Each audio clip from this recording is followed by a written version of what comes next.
Good morning Pakistan. सो हम different stages of life के हवाले से बात करें। एक मैरिड कपल की लाइफ एंड तक कैसे अच्छी रह सकती है, बेसिकली हम उसके ऊपर बात कर रहे हैं, क्योंकि ये वाली जो पार्टनरशिप है ये देरपा होती है। आपके बच्चे बड़े होते हैं, आपके वालिदैन भी एक सर्टन एज तक आपके साथ रहते हैं, बहन भाइयों की अपनी अपनी ज़िंदगियाँ हो जाती हैं। तो ये एक देरपा रिश्ता है, इसको पायदार बनाने की कोशिश जारी है, क्योंकि इस पर काम करना लोग एक सर्टन टाइम के बाद छोड़ देते हैं। तो आप मेरे पास पहली दफ़ा आए, इनकी ज़िंदगियों के कहानियाँ हमने बहुत दफ़ा सुनी हैं और काफ़ी चीज़ें सीखी भी हैं।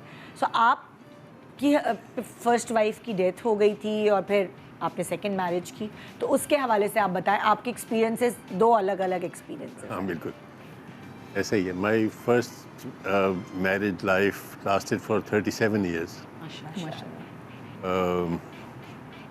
जो काफ़ी मेरा ख्याल था कि हमारी शायद कुछ गोल्डन जूबली टाइप होगा, लेकिन नहीं। बहरहाल जो होता है लिखा वही होता है। तो वो आपकी पसंद की शादी थी? हाँ हाँ जिसे आप बिल्कुल, लव में बिलीव करते हैं? एब्सोल्युटली। ज़रा जल्दी मैं जल्दबाज था इस मामले में, क्योंकि वो एक शायराना तबीयत एग्जैक्ट पोएट है भाई, पेंटर, पोएट, आर्टिस्टिक, वो इसलिए वो फ़ौरन में इश्क में मुब्तला हो गया। अच्छा। और जब एक दफ़ा कमिटमेंट हो गई कि ये तो फिर मैंने कहा कि I have to go through with it no matter what, तो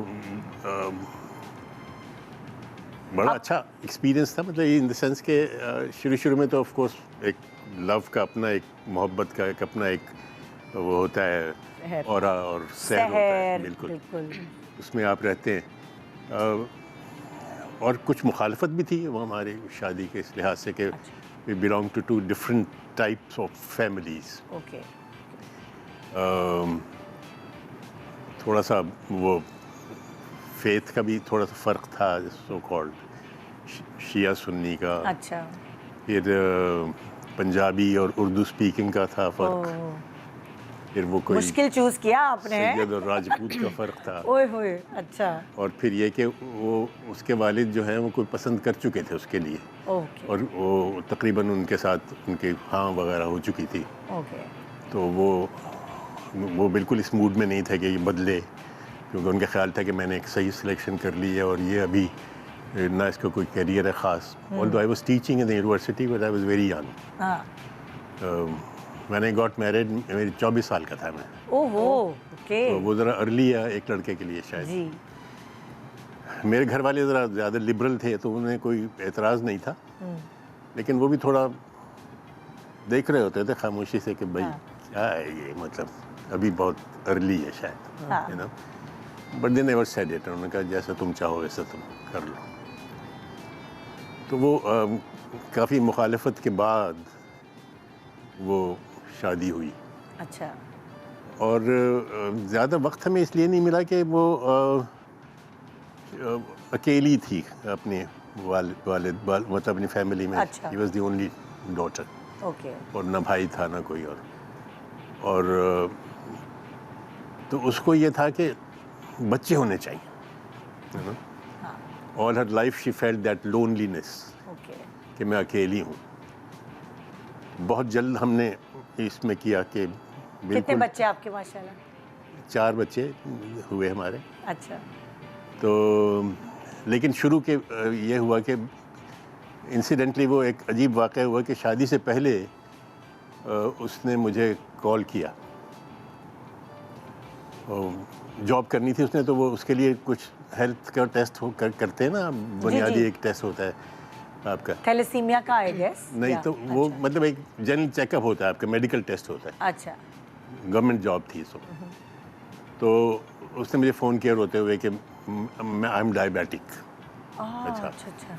But her mother was also diabetic and very severely diabetic, and she died young because of the diabetes. At that time कोई इलाज इतना अच्छा होता नहीं था diabetes का। तो उसकी वालदा की इस तरह डेथ हो गई थी अर्ली। तो उसको बहुत खौफ था इस बात का, और फिर वो हो गया। शादी से पहले उसने मुझे फ़ोन किया कि भाई मुझे तो डायबिटीज़ है, अब तुम देख लो, सोच लो मतलब कि तुमने शादी मुझसे करनी है कि नहीं। मैंने कहा कि ऑफ कोर्स मैंने करनी है यार, पहले नहीं भी करनी थी तो ज़रूर करनी है। جیسے کہ ہوتا ہے ایک آئیڈیلسٹ آدمی کا بیہیویئر. تو ہمارے جو پہلے دو، میں اس حوالے سے بتا رہا ہوں کہ ہمارے جو پہلے 2 بچے پیدا ہوئے ان کی ڈیتھ ہو گئی. One was premature, the other was normal, لیکن وہ ڈائبٹیز صحیح طرح کنٹرول نہیں ہو سکی. کیونکہ وہ بہت ارلی میں بات کر رہا ہوں، کروڑوں سال پرانی. تو اس لحاظ سے اس وقت اتنا اویئرنیس نہیں تھی. تو وہ کوئی گولی وولی دیتا تھا، ڈائبنیز ہوتی تھی اس ٹائم پہ. ہونا چاہیے تھا کیونکہ جوونائل ڈائبٹیز تھی، تو اس لیے انسولین لگنی چاہیے تھی، لیکن وہ نہیں تھا. تو اس لیے وہ بچے جو تھے وہ سروائیو نہیں کر. وی لاسٹ 2 چلڈرن. اور یہ بہت ٹرامیٹک تھا ہمارے لیے، کیونکہ اتنا ارلی. اور پھر یہ، اور پھر ڈاکٹر نے کہا کہ جی آپ کو میرا خیال ہے کہ بچے نہیں ہو سکتے، اس لیے کہ your uterus perhaps repelling the children. یہ ایک اور ایک کائنڈ آف اے ٹراما. میں چونکہ ہم لوگ 11 بہن بھائی ہیں، اس لیے میں نے تو کہا کوئی بات نہیں یار، اگر نہیں بھی ہوتے بچے تو لیکن وہ لونلی تھی اور ان لیکن وہ کو زیادہ بچے تو ہونے چاہیے. یہ وہ بھئی اب کیا کیا جا سکتا ہے. بہرحال اسی دوران میں ایک مجھے آفر ملی. I was teaching in the Punjab university at that time. Offer ملی مجھے ایک نیروبی یونیورسٹی سے، ایک لیکچر، سینئر لیکچر کی جاب تھی. میں نے ایسے ہی اپلائی کر دیا اور مجھے مل گئی وہ جاب. تو وہاں چلے گئے. 1 سال 2 سال کے لیے ہم گئے تھے، لیکن وہاں اتنا خوبصورت موسم تھا، کیونکہ نیروبی کا موسم میرا خیال ہے دنیا کا سب سے اچھا موسم ہے. اس لیے کہ وہاں نہ کسی گھر میں پنکھا ہے، نہ کسی گھر میں اے سی ہے، نہ کسی گھر میں ہیٹر ہے. ضرورت ہی نہیں ہے، پولیوشن ہی نہیں ہے. آپ کہہ رہے ہیں ضرورت ہی نہیں. اتنی ٹھنڈی خوبصورت ہوا چلتی رہتی ہے ہر وقت، اور وہ موسم سارے سال رہتا ہے. ایسا جیسے کبھی اگر یہاں ہو تو آپ کہتے ہیں کہ چلو آج تو پکنک پہ چلنا چاہیے. مطلب آپ اس کا اثر آپ کی زندگی پہ ہوا. It is unbelievable. سو اگر ہم 2 سال کے لیے گئے تھے تو 8 سال میں رہا وہاں پر. ہم لوگ رہے. اچھا. میرے بچے وہیں پیدا ہوئے، اور وہ وہاں پہ medical care was for better. کہاں اللہ تعالیٰ کدھر لے کے جاتا ہے. سوچے جب اس نے دنیا میں چیز دینی ہے تو پھر آپ کی یہ سارا وقت ایک اس میں گزر گیا، مطلب ان بچوں کو دیکھنے میں اور وہ اور سارا کچھ ایک کے بعد ایک. مطلب آپ کے 2 بچے وہاں جلدی میں ہوئے یا پھر 4 میرے وہیں بچے پیدا ہوئے. مطلب آل ٹوگیدر 6.